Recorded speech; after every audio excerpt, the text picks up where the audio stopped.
Bersyukur adalah merupakan perkara penting. Malah bagi Abang Raja sendiri, pada pendapat peribadi Abang Raja, adalah merupakan perkara yang utama dalam setiap hari kehidupan kita seharian di dunia ini.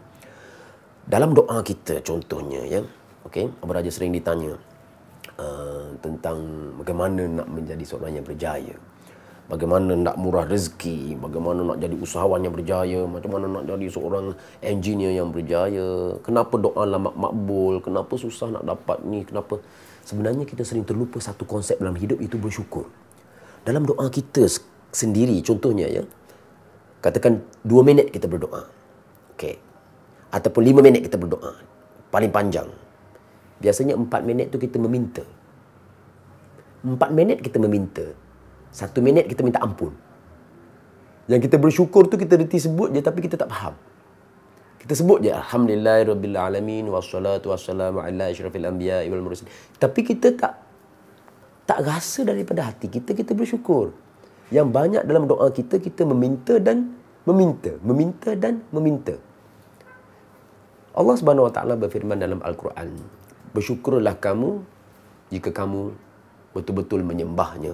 Dan dalam ayat yang lain Allah Ta'ala juga berfirman, sesiapa yang bersyukur di atas nikmatku akan ku tambah nikmat. Maknanya, untuk murah rezeki, kita kena banyak bersyukur. Bersyukur ini, kalau kita ada RM1, kitalah manusia yang paling kaya. Mana-mana manusia yang ada RM1 dan bersyukur, dialah manusia yang paling kaya di dunia ini. Tapi kalau ada RM1 juta pun tak bersyukur, dialah manusia yang paling miskin. Konsep bersyukur ini perlu sentiasa disematkan dalam diri kita. Apa saja yang kita ada ini, bersyukurlah.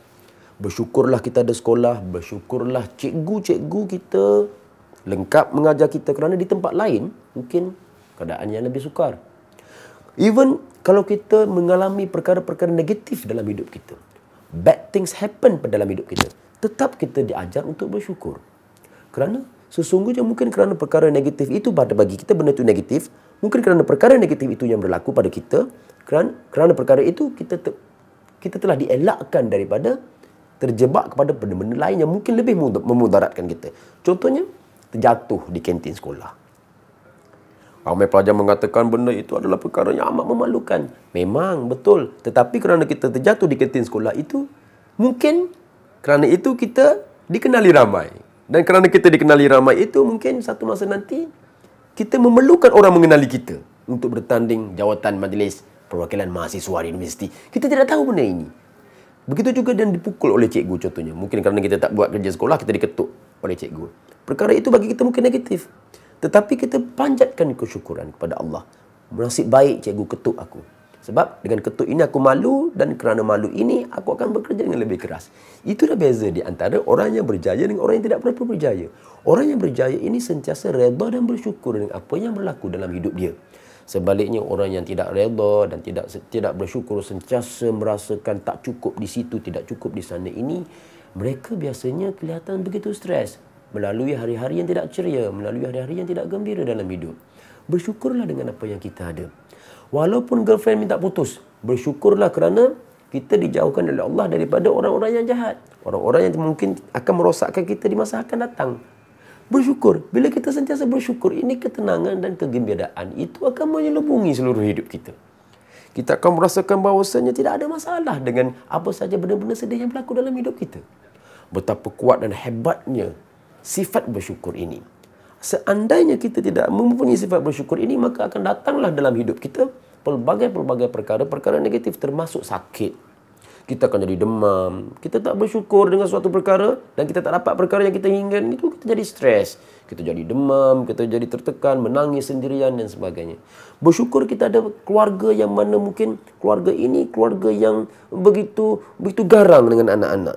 Kita tetap katakan bersyukur walaupun jauh di sudut hati kita ini, kita mengatakan bahawasanya kita sedih sangat memiliki keluarga yang sebegini.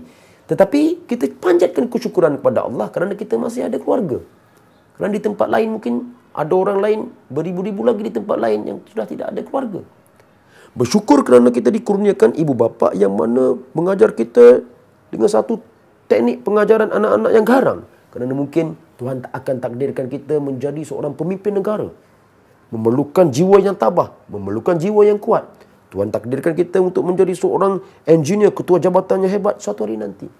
Abang Raja ingin berkongsi dengan adik-adik, dengan para pendengar dan para penonton di luar sana.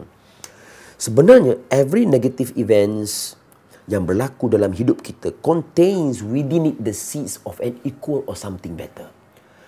Orang-orang Melayu selalu berkata setiap yang berlaku itu ada hikmah di sebaliknya. Sebab apa?